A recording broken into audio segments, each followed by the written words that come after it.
Hoy nos acompañan Mauricio Pinto, empresario y uno de los convocantes del cuarto Consenso de Cusino. Cecilia Velázquez, dirigente indígena y subcoordinadora del movimiento plurinacional Pachakutik. Y completa este panel Juan Carlos Calderón, periodista, director del portal digital Plan B y presidente de Fundamedios. Gracias por acompañarnos a un nuevo programa de Políticamente Correcto. Este feriado de 5 días marca el cierre de un ciclo complicado para el presidente Guillermo Lasso, cuya tónica ha sido la amenaza de la muerte cruzada y sus duras críticas por la supuesta conspiración del correísmo Jaime Nebot y Leonidas Issa. Sin embargo, el fracaso del paro convocado por la CONAIE en rechazo al alza de los combustibles abrió un nuevo momento en el que el gobierno parece ganar un mayor margen de maniobra que sin duda deberá trasladarse a la agenda legislativa que cobrará importancia a partir de esta semana. Mientras todos nos preguntamos si la calma social ya ha retornado. Claudia. Carlos, iniciamos con un resumen de la primera jornada de protestas que vive el gobierno de Guillermo Lasso. El movimiento indígena junto a otros sectores fueron los protagonistas del diálogo y también de la paralización. Veamos. Guillermo Lasso llegó a la presidencia de la República diciendo que será el gobierno del encuentro y el diálogo. Se formaron mesas con los transportistas, con varias salas del movimiento indígena, sobre todo por el rechazo al incremento mensual del precio de los combustibles. La discusión más dura fue con la CONAIE, donde no llegaron a acuerdos. Pero el viernes 22 de octubre, tras reuniones con la dirigencia de Pachakutik, Lasso anunció que congelaba el precio de los combustibles, diésel y gasolinas extra y ecopaís. He decidido que desde hoy se suspenden los incrementos mensuales de los precios de los combustibles y a partir de ahora se establece el precio de la gasolina extra en $2.55 el galón y de igual manera el precio del diésel se establece en $1.90. Y lo que parecía una decisión que era producto del diálogo cambió cuando esa organización dijo que había un incremento de 20 centavos en el diésel y 5 centavos en la gasolina, que ellos no habían consensuado. En ese momento se declararon en resistencia y llamaron a una marcha en todo el país. Este martes 26 de octubre, los transportistas decidieron paralizar, pero en la madrugada de ese mismo día desistieron. Hablaron con voceros del gobierno y del municipio y el diálogo volvió a fluir. El movimiento indígena paralizó varias carreteras del país, mientras en Quito hubo enfrentamientos en el centro histórico. Fueron 2 días de protestas. Luego la CONAIE suspendió las movilizaciones por el feriado, pero sigue en resistencia. De su lado, el presidente Lasso invitó a restablecer el diálogo con Leonidas Issa. Fijó una cita para el próximo 10 de noviembre. Issa aceptó, pero con la condición de que sea en un espacio público. Hacemos este puentecito y regresamos a las comunidades a establecer en asambleas, a seguir analizando y que nuestros compañeros se sigan sumando. Carlos, Ecuador da una oportunidad a Lasso pese al incremento del combustible, pero seguirá la tensión en las calles. ¿Cómo conducir el diálogo y lograr más acuerdos en el país? Gracias, Claudia, por ese reporte y empezamos el diálogo con la doctora Cecilia Velázquez. Buenos días. Y en ese sentido, ¿se puede decir que la CONAIE termina o pierde en esta jornada de movilizaciones donde no plegó el apoyo popular o el respaldo a la iniciativa? Buenos días, Carlos. Buenos días con la ciudadanía. A ver, primero, la CONAIE y los sectores sociales han dialogado por varias ocasiones con los gobiernos anteriores y con el actual, pero el diálogo ha sido de oídos sordos, sin respuestas concretas, y justamente frente a eso, la respuesta que ha sido las movilizaciones del 26. No es que ha fracasado la movilización está vigente, en este momento está obviamente por la situación del feriado se ha suspendido, únicamente se ha suspendido, así como el señor presidente de la República dice que se suspendió la subida gradual de los combustibles, lo que sí decimos que hubo una respuesta contundente de los sectores sociales y populares del país. Que nada tiene que ver con lo que ocurrió en octubre de 2019, no doctora, tiene nada donde que ver. Mucha gente salió a las calles a protestar contra el presidente Moreno. Por supuesto, esa es la reacción justamente del movimiento indígena que históricamente lo hemos venido haciendo en nuestras protestas en las calles, porque todo lo que hemos conseguido ha sido gracias a las protestas, y no solamente hacemos desde los indígenas y para los indígenas, sino para la sociedad ecuatoriana. En este momento, uno de los puntos álgidos, porque no es el único, es el tema de la liberación de los precios de los combustibles, que no afecta solamente a la CONAIE o solo al FUD o solo al Pachacuti, afecta a todos los ecuatorianos. Pero si es que es así, doctora, ¿por qué la gente no respaldó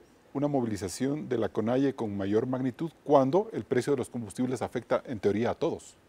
Hubo la respuesta contundente tanto en la costa, hubo una respuesta contundente en la sierra y también hubo una respuesta en la Amazonía ecuatoriana. No podemos decir que no hayan habido respaldos.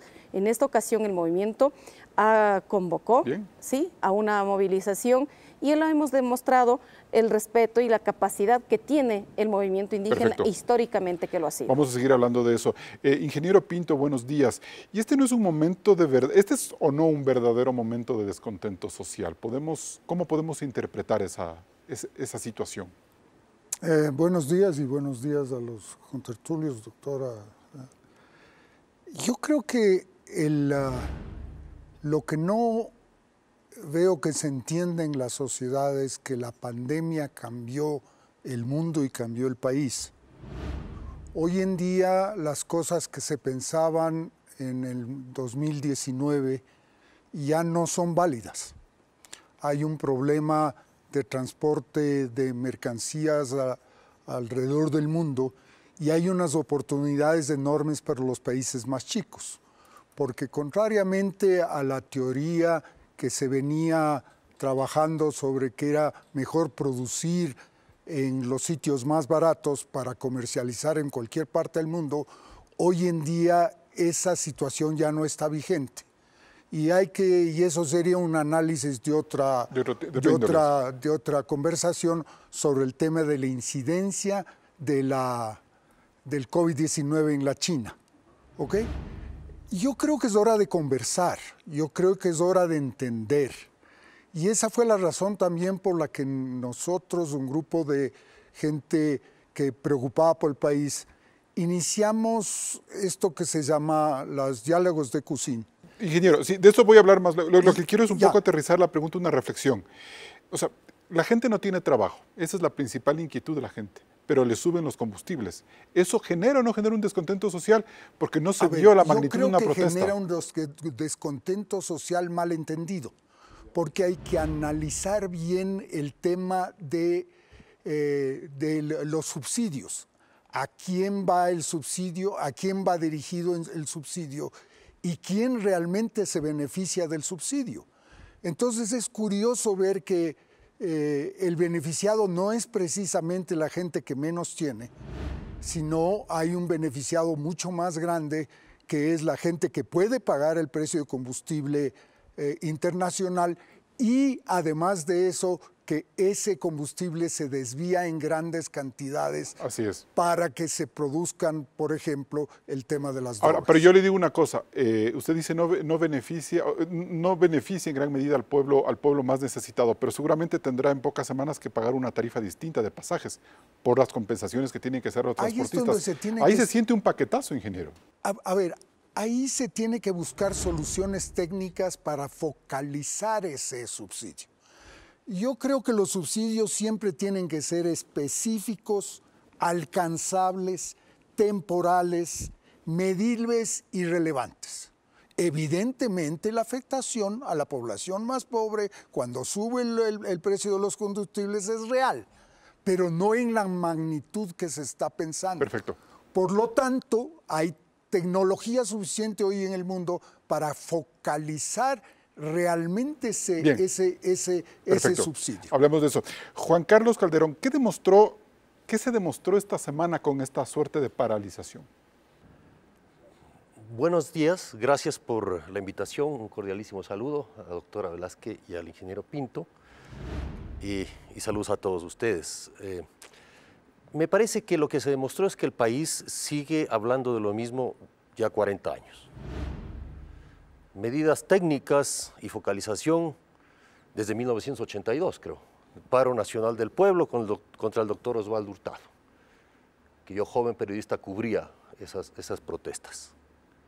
Y seguimos hablando de lo mismo. Mi pregunta es, ¿por qué?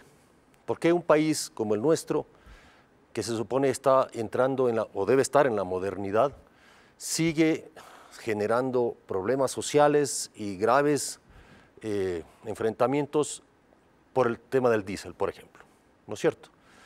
El subsidio se viene hablando, me acuerdo que con el gobierno de Rafael Correa ya estaba listo.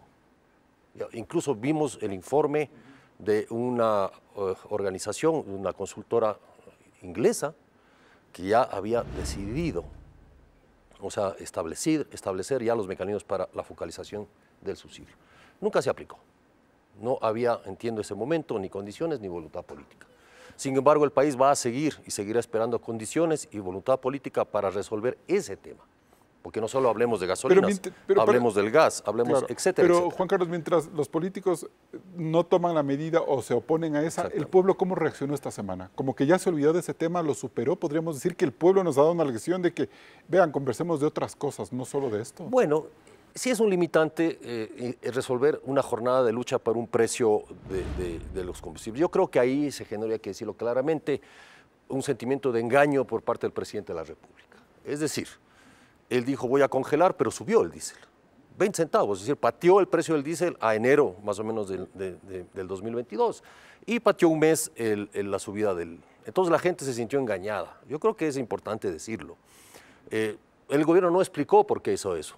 Es decir, pudo haber habido una explicación clara, técnica, diciendo, miren, tengo que hacerlo así. Y se espera que haya transparencia en eso, pero eso no hubo. Entonces, y el otro tema que después ya creo... Pero podemos hablar de ese otro tema en el siguiente bloque. Porque exactamente, y es el tema del campo. Perfecto. El problema del campo. Bien. En el Ecuador. Nos vamos a un siguiente corte comercial y seguimos aquí en Políticamente Correcto. Recuerde que Políticamente Correcto se retransmite en Radio Suceso 101.7 FM Quito. Regresamos enseguida con más de este debate sobre Ecuador, más allá de la protesta.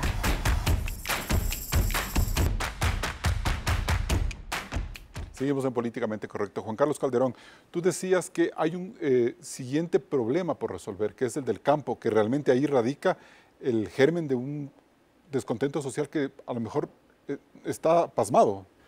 No está pasmado, viene de hace mucho tiempo. Las motivaciones de levantamientos indígenas básicamente van por ahí, siempre han sido por ahí, más allá de una instrumentalización política posterior, es decir, caídas de gobiernos, etcétera, pero el germen, ¿no es cierto?, del descontento tiene que ver mucho con eso. El Ecuador tiene cerca de 1 millón de pequeños productores, ¿no?, que en realidad no están ni contemplados en la economía ni representados políticamente. Yo creo que a la dirigencia indígena en este momento, a Leonidas Issa en concreto, se le ha olvidado explicar realmente cuál es el problema. Esa pregunta justo te iba a hacer. ¿Qué papel juega Leonidas Issa? Él es el portavoz de los campesinos y resulta que sale a protestar por los combustibles y no le hacen caso o no tiene fuerza en esta protesta. No, es que se ha generado la idea de que no afecta el precio de los combustibles en el campo, y sí afecta. Pero además a eso se afecta porque hay mucha dependencia del tema del transporte, del traslado de productos. O sea, una cosa es decir desde la ciudad que voy y compro en el mercado y cómo llegan los productos. Y todos tenemos nuestros caseros o vamos a los supermercados. Y están los productos. Nadie se pregunta cómo llegó esto acá, por qué tiene ese precio, cuánto le pagaron al productor, cuánto le están pagando ahora a un productor. ¿No es cierto? Por un quintal de pitaya, digamos, están pagando mucho, muy poco. Por ejemplo, por darte un ejemplo, o de alberja, o de haba. O de cebolla, que decía. O de cebolla. Asóciale eso al contrabando de productos, etcétera, etcétera. Entonces, el problema del arroz es ese. El problema del arroz porque tú tienes miles de productores que dependen de que las piladoras, ¿no es cierto?, que están en pocas manos, ¿cierto?, les acepten limpiar la gramínea y todo eso. Entonces, ese es un problema que está acumulándose constantemente. A eso le subes el precio del...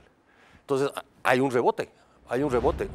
No le rebota a uno porque tiene que pagar 2 o más 3 centavos. Le rebota al productor, porque al productor le paga muy poco y le cobra mucho por trasladar, por transportar. Y el presidente no está teniendo respuesta para esa realidad, para esa radiografía. No sé si el presidente, pero yo creo que Leonidas Issa, volviendo a tu pregunta, tiene que explicarlo así. O sea, él debería quedar, a todo el mundo quedarle claro ese problema. No es un problema que a mí no me afecte o que yo divido para el número de paquetes de cebolla. No, es un problema cómo le afecta a las personas y cómo convencer a las personas de ello. ¿Hay ahí una disonancia entre el gobierno, la CONAIE y el pueblo en cuanto a entender, Mauricio Pinto, cuál es el verdadero problema que solucionar para evitar un descontento social y avanzar en una verdadera reactivación? Yo vuelvo a mencionar que yo creo que no hay un entendimiento puntual. Nadie se ha puesto a explicar puntualmente cómo afecta al sector agrícola, un sector agrícola que tiene que modernizarse también, porque no podemos pensar que el sector agrícola del que estamos hablando se quede estancado y que sea solamente la variable, el precio que le pagan o los costos que tiene. Hay que tecnificar, hay que agrandar, hay que mejorar semillas. Todo eso es un programa agrícola integral. ¿Tiene que insertarse en los acuerdos de libre comercio? Definitivamente que sí, porque agrícola? el país tiene muchas oportunidades, pero seguimos insistiendo en la siembra de productos que el Ecuador jamás será productivo. ¿Por ejemplo? Por ejemplo, el trigo. El trigo, el país no tiene condiciones para la siembra y cosecha del trigo en precios internacionales, pero sí tiene la oportunidad de una cantidad enorme de alimentos que puede inclusive pensar en exportar, y de hecho lo está haciendo. Vea, por ejemplo, el vecino del sur. El vecino del sur está sembrando en pleno desierto. En pleno desierto. Eso era desierto y hoy produce aguacates, por ejemplo, aguacates que ya llegaron a una exportación de $1.000 millones. ¿Acaso nosotros no podemos hacer ese incentivar para que ese sea el camino adecuado para solucionar el problema de la pobreza en el Ecuador? Pero Cecilia Velázquez, y como que la CONAIE se queda corta en ese debate, es decir, el resultado de esta protesta en donde quizás la gente dijo, vean, estamos completamente cansados de hablar de combustibles, dejemos eso a un lado y hablemos de lo que es importante, Cecilia Velázquez, cómo sacarle al campesino ecuatoriano de la situación de pobreza, de recesión e insertarle en un mundo moderno en donde quizás haya que pensar en hablar de los acuerdos de libre comercio, por ejemplo. No se ha quedado corto la dirigencia y nadie se ha quedado corto. Lo único que hay que decir es que la subida de los precios de los combustibles no les afecta a los que más tienen, afecta al ciudadano de a pie. Solamente déjeme decir esto. Yo hace 2 meses compraba el quintal de urea porque yo me dedico a la producción de la leche porque tengo 4 vaquitas ahí en la comunidad, ¿ya? A $23. Hoy estoy comprando a $33. ¿Cómo se llama eso? Hace 1 mes y medio compraba yo el litro de aceite en $1.45, $1.50. Ahora compro en $2.45, $2.50. ¿Cómo se llama eso? La funda de sal, que es de libra, compraba a 38 centavos, ahora compro a 78 centavos. ¿Cómo se llama eso? Me dicen que es la especulación. Así sea la especulación, la subida y el paquetazo final que acaba de dar el día viernes el señor presidente de la República afecta únicamente a los más empobrecidos de este país. El gobierno le está diciendo, tengo que cerrar un déficit de $5.000 millones, tengo que mantener un sistema de salud vigente, boyante por la situación del COVID, tenemos que duplicar quizás los esfuerzos militares y de policías para combatir la guerra del narcotráfico, tenemos que garantizar un desarrollo escolar porque los niños llevan 2 años de retraso por la pandemia. Entonces usted suma una serie de cifras en las que por algo tiene que empezar el recorte. Si el gobierno ha dicho, yo no puedo seguir recortando nómina porque esa gente se queda sin trabajo y me paraliza la economía. Entonces creo que también hay que mirar, no sé, en una visión más completa, cómo el fisco se alcanza para mantener equilibrados unos precios que a lo mejor no los puede pagar. Justamente ahí viene el tema del diálogo. Y nosotros nunca hemos descartado un tema del diálogo. Pero tiene que ser un diálogo con respuestas concretas, sinceras, sin trampa. Hay una invitación para el 11 de noviembre, doctora Para el 10 de noviembre. 10 de noviembre, perdón. Tomará la decisión la CONAIE, si acepta o no, porque eso se toma dentro de las estructuras y los dirigentes lo que hacen es obedecer a sus mandantes. ¿Usted cree que sea momento para pensar en un diálogo en donde no necesariamente el tema del combustible sea el tema fundamental y más bien se hable de lo que ha hablado Juan Carlos y Mauricio en esta mesa? El apoyo hacia futuro del productor para evitar que la producción se paralice o no se diversifique? Lo único que digo es que la mesa es de diálogo, si es que queremos sentar al diálogo, vamos por el tema del precio de los combustibles que afecta y es que irradia a toda la carestía de vida que en este momento estamos sufriendo todos los ecuatorianos. Si es que en esa mesa tenemos que sentar a conversar, pero por supuesto que sí, el tema de la desnutrición infantil crónica dentro de los pueblos y las nacionalidades que sobrelleva más del 40%. Si es que ahí tenemos que sentar a hablar, pero por supuesto que sí, la redistribución del agua para producir papa, haba, melloco, maíz, hortalizas para dar de comer al ciudadano y tener para el consumo interno del país. Qué bien, Cecilia, pero perdóneme, pero sí. no solamente pensar en las exportaciones, por favor, y dónde queda el estómago de la mayoría de los ecuatorianos. Y eso está concentrado, nos guste o no, en el campesino, en el pequeño y mediano productor y en los pueblos y las nacionalidades. ¿Nada de esto se puede dialogar con el gobierno si no se soluciona el tema de los combustibles? O por lo menos, digo yo, ¿se lo dejaría como está?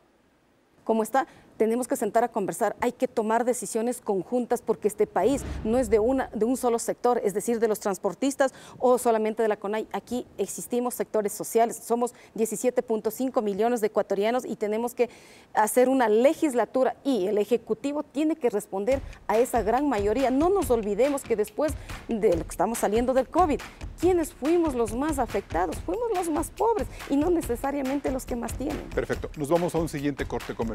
Volvemos en Políticamente Correcto. El presidente Lasso en 5 meses ha tenido que enfrentar varios incendios con grupos sociales, la Asamblea Nacional y ahora tendrá que apagarlos. ¿Cómo lo hará? Lo analizaremos luego del corte. Siga con la señal de Coavisa. Quizás el gobierno sienta que la conflictividad social por sus medidas económicas está bajo control. ¿Pero hasta cuándo? Pues todavía hay incendios por apagar. Esta semana el presidente Lasso desactivó la protesta por los nuevos precios de los combustibles, que luego de un nuevo incremento se fijaron en $2.55 las gasolinas Extra y Ecopaís y en $1.90 el diésel.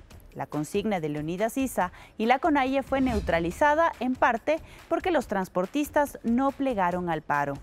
Este sector espera redefinir con el gobierno la estructura de costos de su operación y una reactivación productiva que ponga más pasajeros y productos en las carreteras. Si ello no ocurre, volverán las tensiones.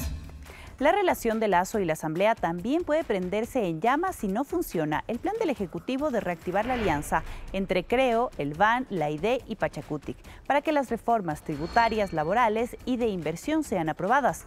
Mientras el movimiento indígena y el correísmo avanzan con la investigación de Pandora Papers, donde el presidente de la República es investigado. Y el más grande incendio que el país tiene por delante es la inseguridad desatada por cuenta del narcotráfico. Casi 1.800 muertes violentas solo entre enero y septiembre, la gran mayoría en Guayaquil. Nos proyectan como el año más sangriento de la década. Mientras que desde las cárceles sin control estatal se dirige el crimen y el tráfico de drogas. Las masacres internas reportan más de 200 muertos. ¿Cómo se apagará este grave problema?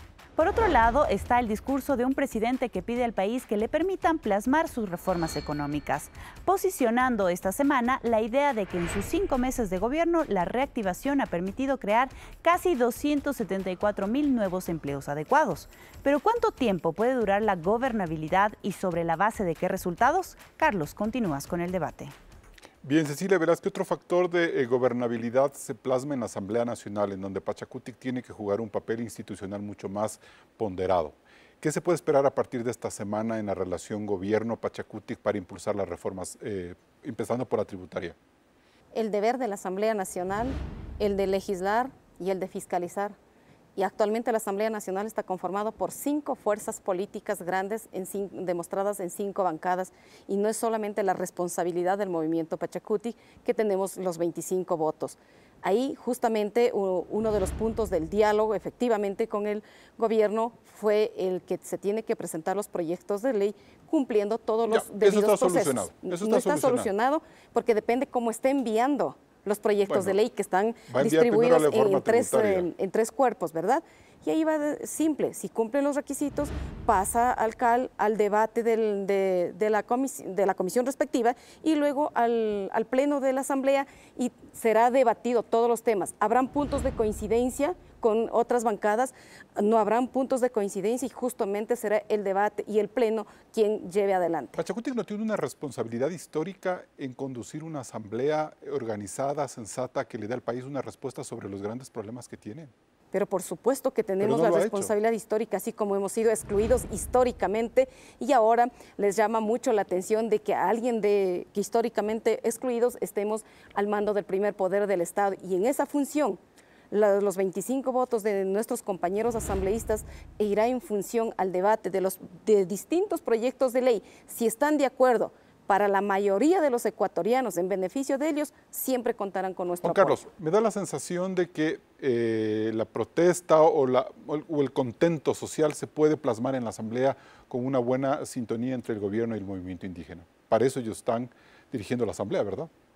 Sí, de hecho, es importante dialogar. O sea, me parece que si algo hay que reconocerle al presidente Lasso y su administración es que efectivamente sigue insistiendo en dialogar. O sea, a pesar de las diferencias tan evidentes que existen. Y yo creo que esa mano, tanto del movimiento indígena, que no solo es del movimiento indígena, del problema social en el Ecuador, sino de todos los sectores sociales, campesinos, insisto, también productores, y el presidente se pueda tener, claro, la posibilidad de conversar. Pero hace un momento conversábamos antes de empezar el programa que tú decías, bueno, hay que reconocer que el presidente apostó por la CONAIE y Pachacutic para que comanden la Asamblea. Se peleó con el Partido Social Cristiano y el correísmo para darles oportunidad.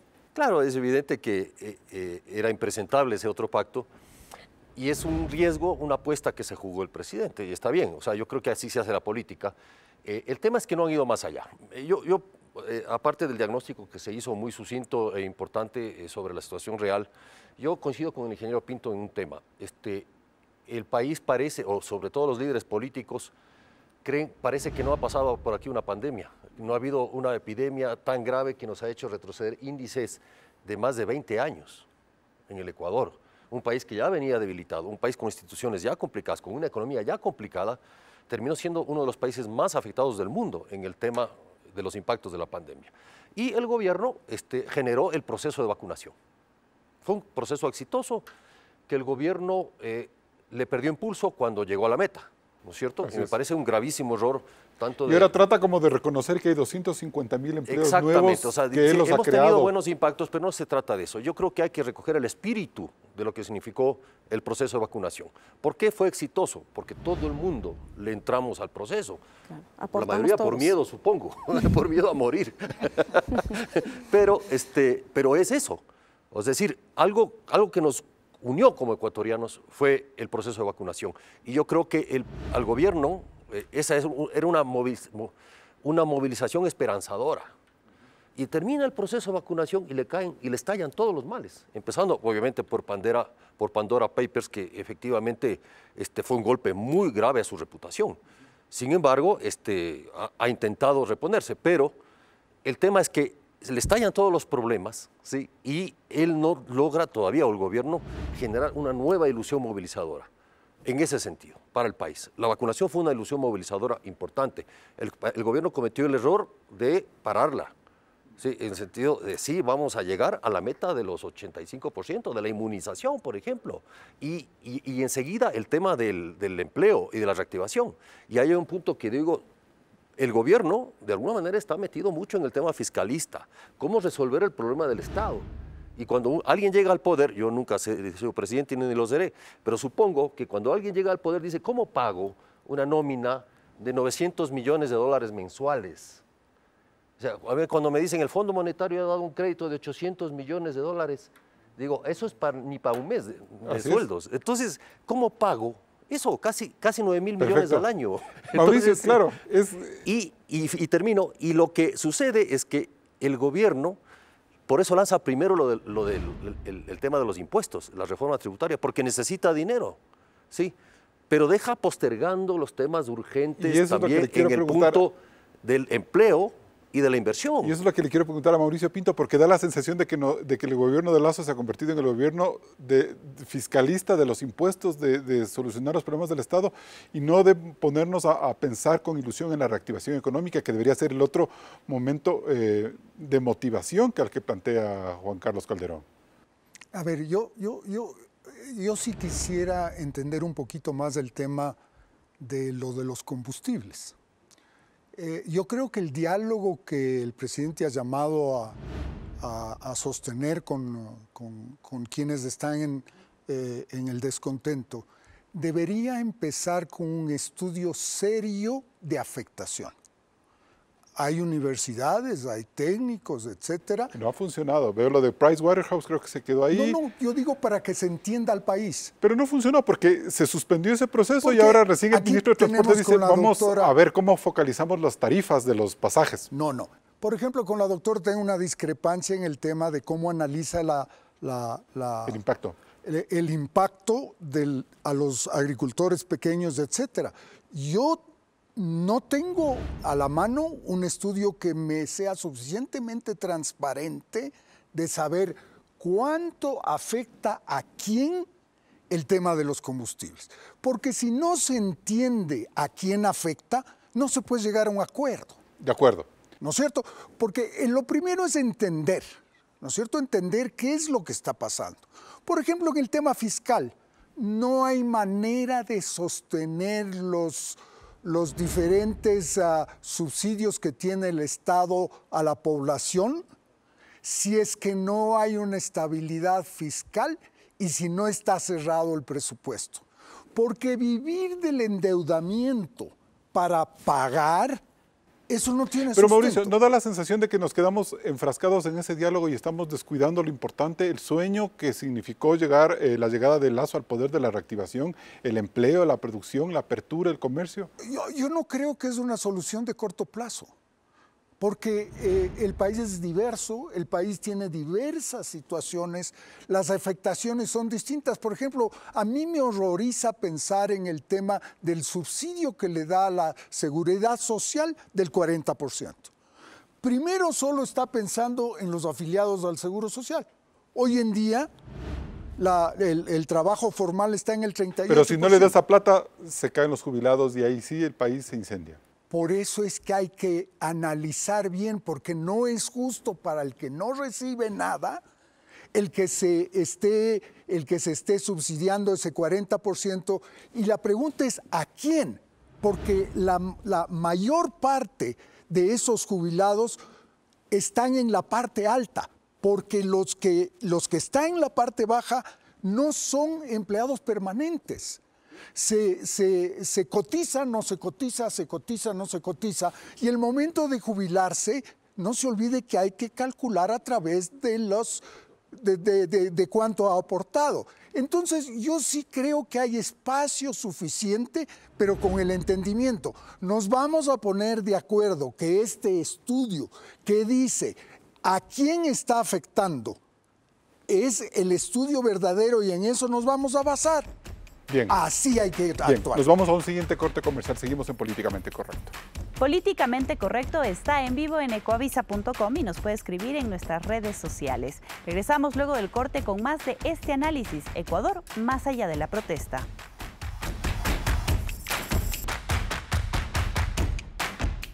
Mientras el movimiento indígena alistaba una nueva jornada de protesta por el reciente aumento y fijación de los combustibles, la opinión pública conocía las 13 resoluciones del cuarto consenso de Cusín. Entre el jueves 21 y sábado 23 de octubre, unas 60 personalidades entre políticos, economistas, empresarios, emprendedores, académicos y activistas, muchos altos funcionarios en varios periodos, se reunieron para insistir en la importancia de un Estado con un manejo fiscal equilibrado y que solo así podrá responder con eficiencia a los sectores más necesitados.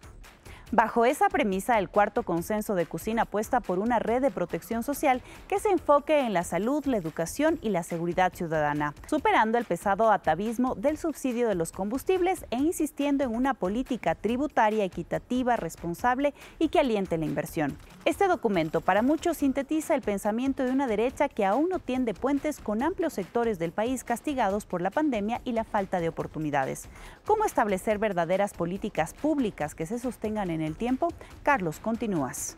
Bien, ingeniero Mauricio Pinto, un consenso desde la derecha. ¿Eso es bueno, eso es malo? ¿Así hay que entender el foro de Cusín? A ver, siempre cuando hay una reunión de personalidades, creen que es una reunión política. Esta no fue una reunión política. Lo que tratamos de buscar es la suficiente participación de la gente que está inmersa en el tema fiscal, porque el llamado fue para analizar el tema fiscal.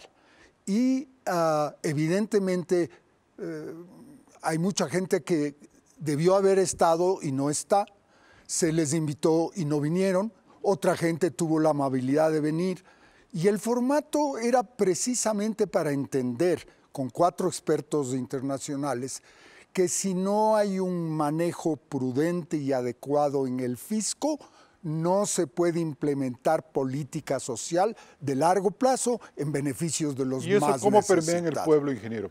¿Perdón? Esos resultados, esas reflexiones, ¿cómo llegan al pueblo? El pueblo que no tiene trabajo, al que le suben los combustibles, que seguramente le subirán los pasajes. Bueno, es una concientización de que no se puede exigir lo que no se puede dar, ¿no es cierto? Entonces, por ejemplo, aquí hemos hablado del tema de la desnutrición crónica infantil. Allá tienen que estar dirigidos los subsidios. No podemos seguir con subsidios que aparentemente son beneficiados los que más necesitan y que realmente no lo son. Entonces, esto hay que ir discutiendo porque no se trata si un gobierno de izquierda, de derecha, de centro, no va a poder implementar política social si su presupuesto no está debidamente financiado, porque de no seguimos con lo que ya dijo Juan Carlos. 40 años estamos hablando de esto y sube el petróleo, se dan más subsidios. Baja el petróleo y ya no hay cómo pagar esos subsidios. Así no se puede trabajar en el largo plazo. Yo vengo del sector industrial de que los plazos son 15 o 20 años. No podemos trabajar en plazos de 4 años o en plazos de la situación que tenemos en este momento. Entonces, sí hay las condiciones necesarias en el país para ponerse de acuerdo en cosas muy sencillas. El ama de casa que pierde los ingresos tiene que recortar los egresos porque primero tiene que dar de comer. Pero a sus dirán que ahí hijos. no está la izquierda, ingeniero Pinto. Bueno, habían bastante gente de izquierda. Sí, hubo Estaba gente de también izquierda, ¿no? La presidenta de la Comisión de Presupuesto, que es de Pachacútec. Evidentemente que queríamos abrir una discusión para oír. Y uno de los expertos internacionales, Velasco, fue ministro de Economía de la presidenta Bachelet. Ajá, o sea, socialista. no estamos hablando de un enfoque. Yo soy liberal, pero no estamos hablando del tema si esto tiene. El tema es de país. Primero tiene que resolver el tema de dónde salen los recursos y a dónde van los recursos. Y no importa que sea de cualquier tendencia política, cualquier tendencia va a fracasar si eso no sucede. Hay un grupo que debate las ideas, una forma de mirar el país y otro que sale a la protesta en las calles. ¿Esa es la realidad del Ecuador, Cecilia Velázquez? Primero yo quiero decir que no sé cuál es el punto que no nos entendemos. El que no nos entendemos es que haya tantos índices de analfabetismo en el sector rural. Lo que no entendemos es que el quintal de habas que vendo a $5 y que debería vender no menos de $12 por lo menos para recuperar mi inversión. ¿Qué es lo que no entendemos? Cuando el costo del litro de leche en finca dicen que es 0,42 centavos y yo no paso a vender ni siquiera 35 centavos, apenas logro llegar a 0,34 centavos. ¿Que en una protesta se les obliga a desperdiciar esa leche, Cecilia, para que llegue el paro? A ver, primero, o sea, con lupa, nos siguen absolutamente con lupa y me parece importante porque finalmente somos los actores políticos también los que deberíamos tomar decisiones. La mayor fuerza de movilización del país, Cecilia. Dentro del país. Esa es la verdad. Pero también concentrarnos para la recuperación de la economía solamente subiendo el precio de los combustibles. No hay ningún otro ingreso, no hay ninguna otra fuente de donde sostener eso. ¿Qué pasa con más de 600, no, de más de 1.500 millones de deudas incobrables por el SRI? ¿Por qué el Estado no es un poco más eficiente en cobrar? ¿Por qué va millones y millones en evasión de impuestos? ¿Y quiénes invaden impuestos? ¿Nosotros los pobres? No, son los que más tienen. Entonces, ¿dónde no encontramos ese entendimiento? El no entendimiento está en que no quieren ver la realidad, que los pobres seguimos siendo más empobrecidos y los que más tienen siguen teniendo más. Bien, Juan Carlos, entonces ahí hay unas dos visiones claras de cómo ponernos de acuerdo y nos quedamos como más pesimistas. Trataré ¿no? de ponerme por la mitad. Porque Justicia. hay un aforismo que dice, en el medio está la verdad, digamos. Y yo creo que ambas partes tienen razón en ese sentido. Es verdad eso. Me parece que lo que se está debatiendo es el papel del Estado también. Estamos viviendo el coletazo de un Estado que fue absolutamente magnificado, ¿no es cierto?, durante 10, 14 años. Y luego no puedes tú resolver un sistema de gasto público desordenado además, ¿no es cierto?, corrupto además, y que desperdicia todos los recursos que puede y lo hace mal. Insisto, este tema que volvemos a hacer estudios de los estudios que hemos hecho durante 40 años para los combustibles. Eso es un desperdicio de recursos humanos, recursos en dinero, recursos de tiempo. Entonces, no podemos seguir sosteniendo un Estado ineficaz, corrupto en su mayor parte y además que desperdicia... Y eso no tiene bandera política, ¿no es cierto? Eso no es un problema de bandera política, es un problema de que vos llegas y te ponen un carro ahí con chofer, ¿no es cierto?, y tú eres feliz. Sí, y no te importa que ese carro lo estamos pagando todos los que no estamos en el Estado. Sí, con los impuestos y lo que sea. Ahora, el gobierno tiene que resolver eso, no es un problema de votar o no a la gente. Tiene que resolver el problema del gasto ineficaz del Estado ecuatoriano. Porque todo lo que dice la doctora Velázquez sobre la desnutrición, el tema del analfabetismo, y la falta de políticas agrícolas, el rezago educativo que es gravísimo en el Ecuador, todo eso, o sea, personas que abandonan sus estudios, todo eso, ya se ha metido un montón de plata. Todos los gobiernos han metido un montón de plata, solo en el programa, ¿no es cierto?, de desnutrición crónica del gobierno de Correa se gastaron más de $300 millones y ahí sigue la desnutrición crónica. Entonces, ¿qué tipo de gasto es ese? A lo que yo voy es, tenemos ese Estado, pero hay gente que cree que ese Estado tiene que ser mucho más fuerte, mucho más poderoso, crecer más, ¿no? Y lo que yo digo es que tiene que ser eficaz. Sí, lo otro. Y finalmente lo que tenemos que tener es precisamente un camino en el cual se ha planteado, este gobierno ha planteado un Plan Nacional de Desarrollo, pero nadie sabe dónde está el Plan Nacional de Desarrollo, qué plantea, qué propone, cuáles son las metas. Se convocó a alguien, pero en la población no está aterrizado eso. Tenemos que decidir qué hacer, ¿no es cierto?, con ese Estado, finalmente, que termina no sirviendo, sacándole plata a todo el mundo, pero no sirviendo para nada. Y quizás eso es algo importante en el futuro. Me voy a un siguiente corte comercial.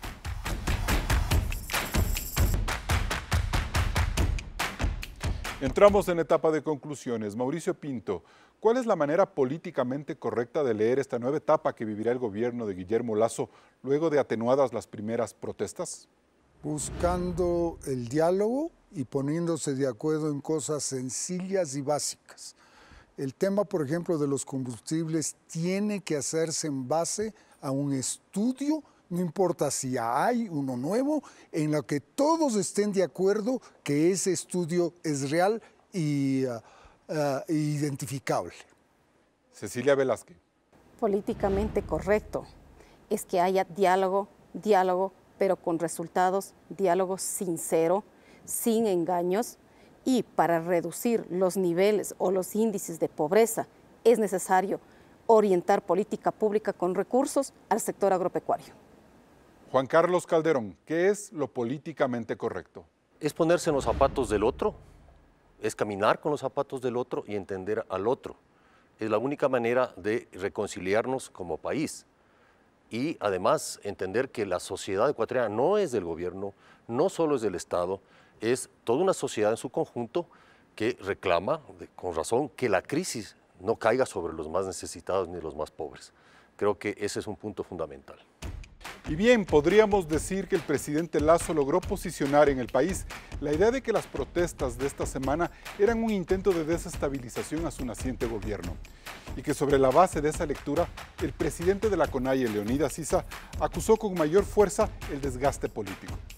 También podríamos concluir que en octubre de 2021 se cierra un largo ciclo de 2 años en el cual el país entero asimiló con mucho sacrificio, inconformidad y hasta con resignación el hecho de que el Estado ya no puede mantener una política ineficiente e inmanejable de combustibles baratos y fuertemente subsidiados. Y eso quizás sea positivo. Toda esta realidad en cierta medida le abre al gobierno un camino un poco más expedito para impulsar sus reformas económicas. Y es aquí donde radica el verdadero desafío para el presidente Guillermo Lasso. Demostrar al país que sus decisiones reactivarán la producción y el empleo. Caso contrario, la protesta social tomará fuerza nuevamente, sin que le resulte muy fácil al gobierno endosar culpables. Hasta el próximo programa. Así cerramos este debate de Políticamente Correcto. Nosotros nos volvemos a encontrar el siguiente domingo. Siga disfrutando del feriado y con la señal de Ecuavisa.